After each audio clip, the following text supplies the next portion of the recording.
একটা চায়ের জন্য যদি বলতে পারেন অমুক ভাইয়ের চরিত্র ফুলের মতো পবিত্র, তাহলে যেই নবী আপনার জন্য 63 বছর চোখের পানি সারে, ওই নবী তো শিক্ষা দিয়েছেন কুল্লু তাসবিহাতিন লাকা সাদাকা, বান্দা আল্লাহু আকবার বলবা ইবাদত হয়ে যাবে, মাশা আল্লাহ বলবা ইবাদত হয়ে যাবে, আলহামদুলিল্লাহ বলবা ইবাদত হয়ে যাবে, লা ইলাহা ইল্লাল্লাহ বলবা ইবাদত হয়ে যাবে।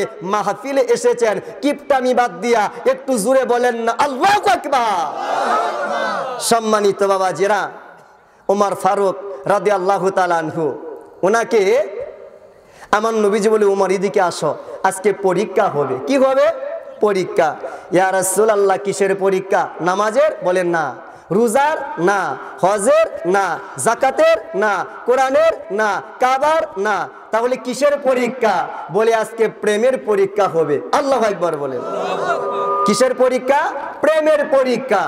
আমার নবীজি বলে ওমর বলো আমাকে কতটুকু মহব্বত করো। সুবহানাল্লাহ বলে। কিসের পরীক্ষা? মহব্বতের পরীক্ষা।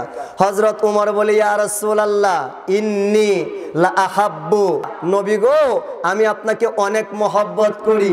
কেমন মহব্বত? বলে বাবার চাইতে বেশি, মায়ের চাইতে বেশি, ভাইয়ের চাইতে বেশি, বোনের চাইতে বেশি, সন্তানের চাইতে বেশি, সম্পদের চাইতে বেশি, পরিবারের চাইতে বেশি, দুনিয়ার মানুষের চাইতে বেশি। আল্লাহু আকবার বলে।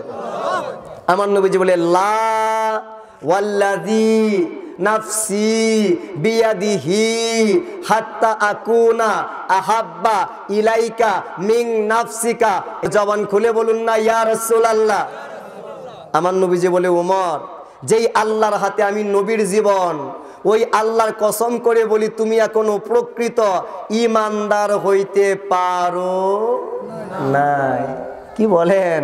আপনি ভাবতেছেন যে টুপি পরে ঈমানদার হয়ে যাবেন, এটা বুখারীর হাদিস।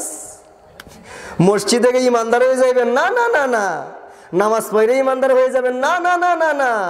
হযরত ওমর আপনার সাথে কম নামাজ পড়ে নাই। কি ভাবছেন এগুলা কইরে ঈমানদার হয়ে যাবেন?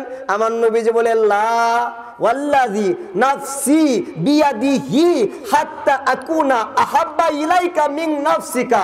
ওমর যতক্ষণ না পর্যন্ত তুমি তোমার জানের চাইতে আমি নবীকে বেশি মহব্বত না করবে, ততক্ষণ পর্যন্ত তোমার নামাজও তোমাকে ঈমানদার বানাইতে পারবে না, তোমার রোজা তোমাকে ঈমানদার বানাইতে পারবে না, তোমার হজ তোমাকে ঈমানদার বানাইতে পারবে না, তোমার যাকাত তোমাকে ঈমানদার বানাইতে পারবে না। এবার ওমর রাদিয়াল্লাহু তাআলা আনহু বলে ইয়া রাসূলুল্লাহ আপনি সাক্ষী থাকেন আমি ওমর আপনি নবীকে জানের চাইতেও বেশি মহব্বত করি। আমার নবী বলে আল আনা ইয়া ওমর, ওমর তুমি এখন প্রকৃত ঈমানদার হয়েছ। জবান খুলে বলুন না ইয়া রাসূলুল্লাহ। আমার নবীর মহব্বত ছাড়া কোনো উপায়? কথা বলেন তো। নবীকে যারা মহব্বত করেন, নবীজির সুন্নত গুলাকে জানার মানার দরকার আছে না নাই? আছে। নবীজির সুন্নত মোবারক টুপি দেওয়ার চেষ্টা করবেন, দাড়ি রাখার চেষ্টা করবেন।